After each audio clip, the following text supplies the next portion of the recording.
Hello best friend and welcome back to my channel. I hope you're all having a really good day. If this is the first time you're watching my channel, my name is Sebastian and I welcome you guys with open arms.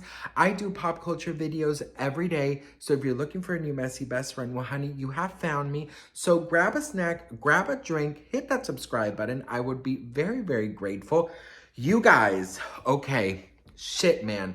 So I don't know if you guys watched my previous video that I posted, my adventure to buy the Britney Spears The Woman in Me book. Was quite the adventure, but I got it. And before we get into this Justin Timberlake tea, I want to say a couple of things. So I'm trying to, I don't want to give so many spoilers that are not out. So spoilers that I will definitely say spoilers if you have not read the book, but it is things that, you know, are out somehow. So I'm not giving like secrets away, you know what I mean? But I do have to say, holy shit, what I'm about to tell you is actually insane.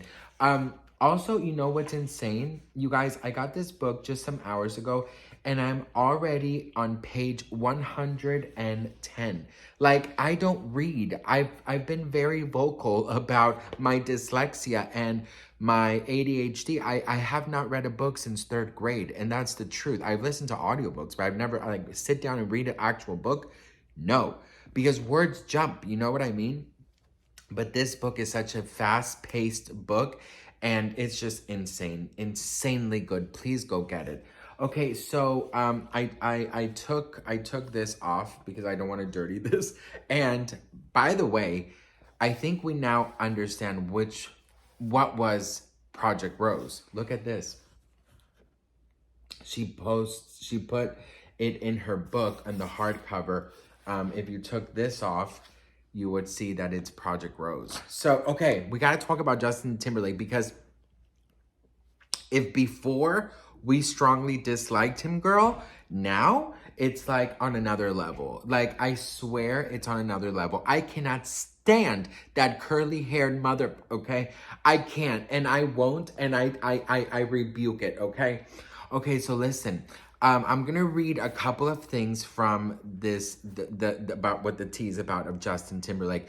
So we're gonna be talking about, well, we already know about the cheating and the breakup, but I'm gonna be telling you guys like how it actually affected her. Because one thing is that we know that she was going through like kind of a rough time, but we didn't know exactly how rough. So,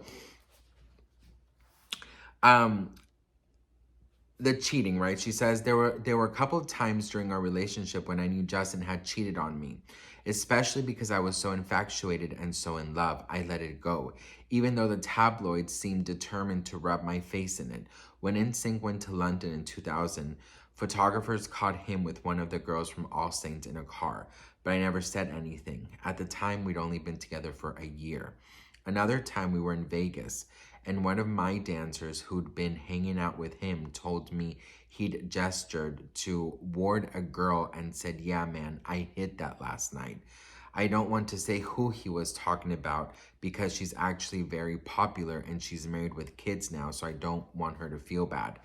I wonder who it is. Some people are pointing out that it's Jessica Simpson, but I don't think it's Jessica Simpson because she went on a late night show and she talked about Justin Timberlake basically kissing her to win a bet with Ryan Gosling.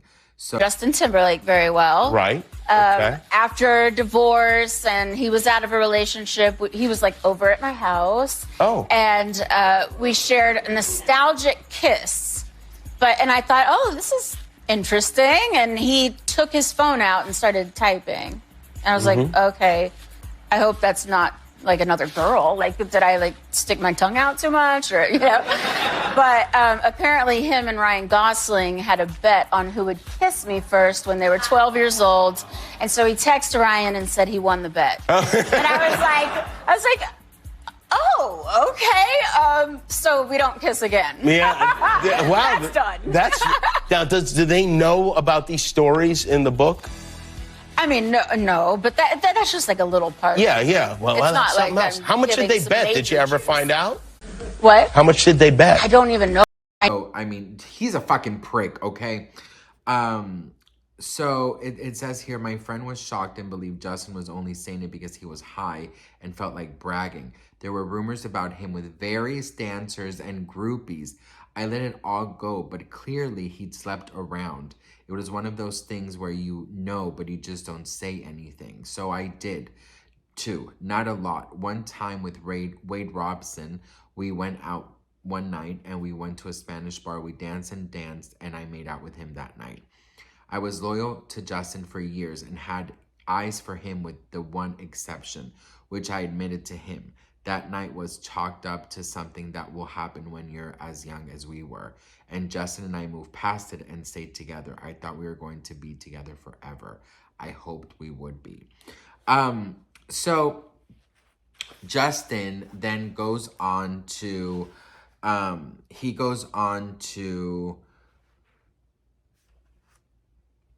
record Justified, right? And this is something so interesting as well because so here's the thing about Justin, you guys. Justin, in my opinion, right?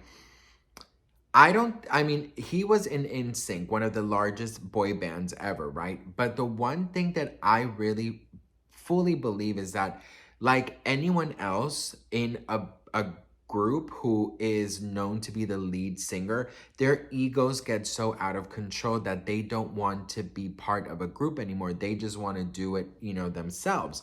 So this album, Justified, was probably, you know, the most important album yet, right? Oh, I cannot stand his curly haired ass. I'm so sorry, but I cannot. The more I think about this man, all I want to tell him is bye, bye, bye. Honest, I cannot do it.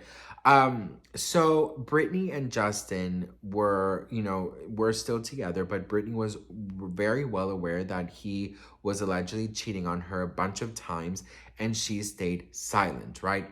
And then when he was making his album Justified, he started getting very standoffish with Britney. This was like literally right before the big breakup. And this is something so incredibly like, damn, that she writes. She says, I think he was being standoffish with me. I think that was because he decided to use me as ammunition for his record.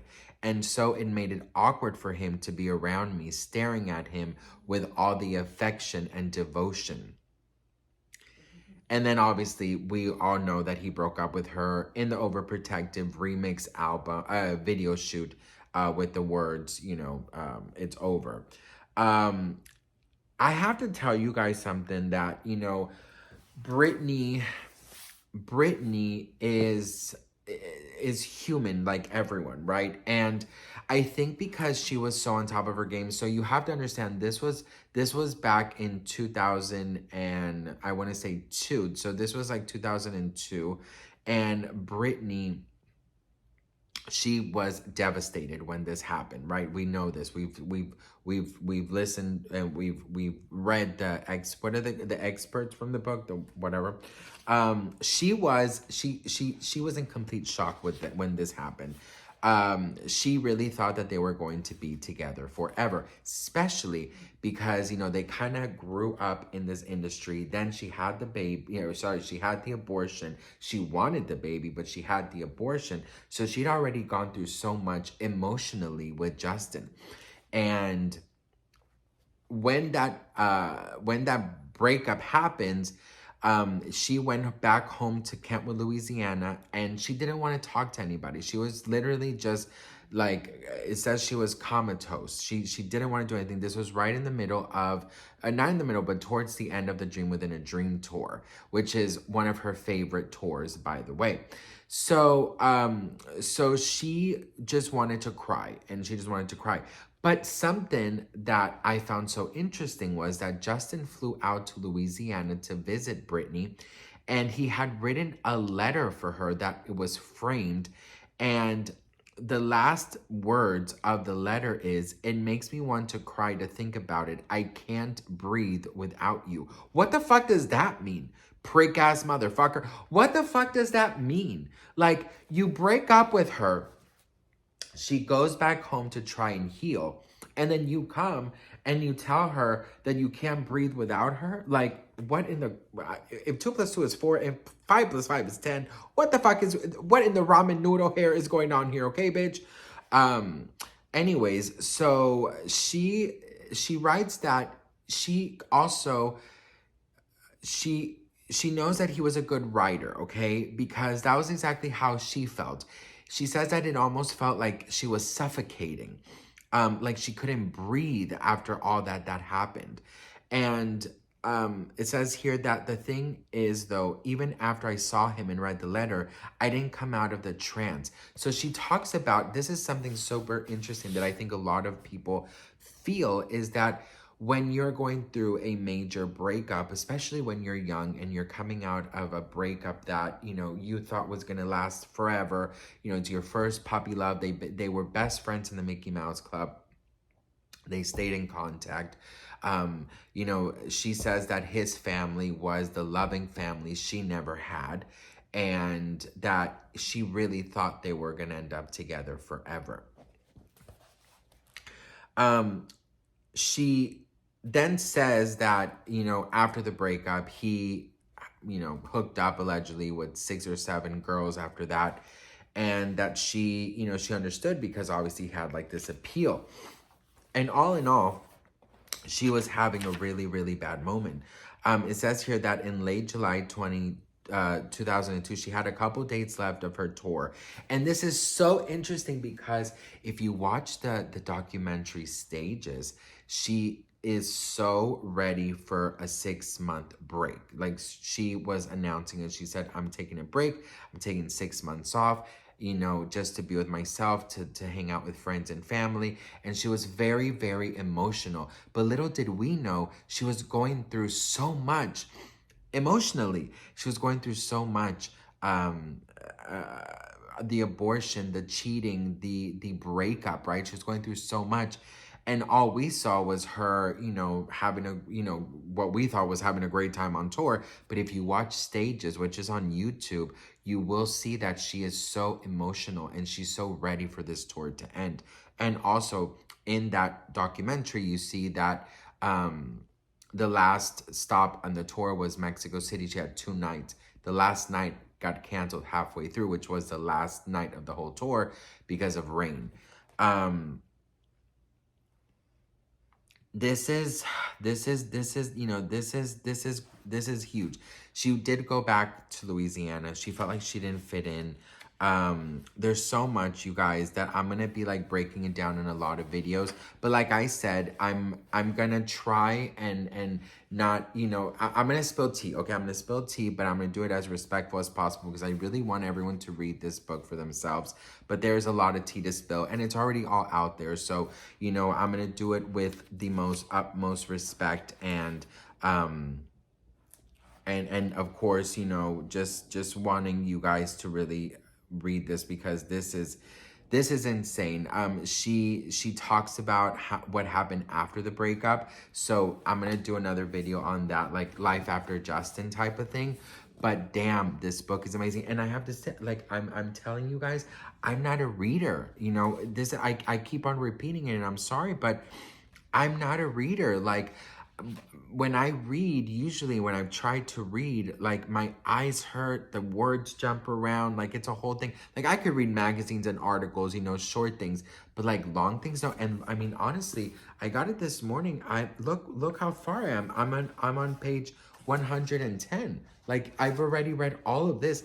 It's insane. It's actually insane. So, something else that popped in about Justin was, you know, he basically used her completely, and he exposed to the world that they in fact did make love. And she talks about that, and she talks about how actually she was so grateful that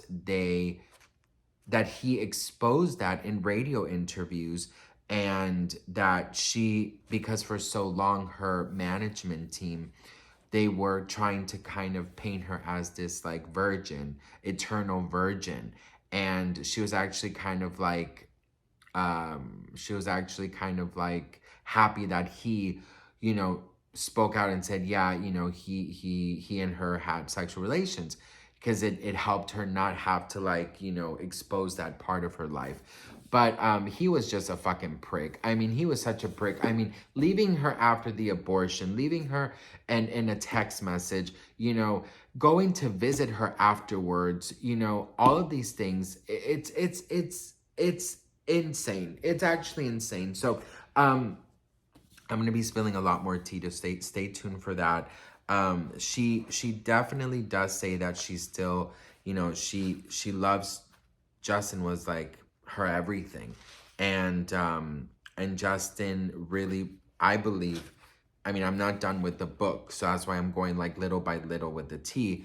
But I do have to say that I do believe that Justin was a very important part in what and how I do believe her life kind of went, because she was so in love with him. We're doing little by little because I obviously I'm not done with the book, but we'll get there, girl. So anyways, I love you all very much. Let me know if you guys already read the book. And yeah, I love you, and I'll see you guys in my next video. Mwah. Bye.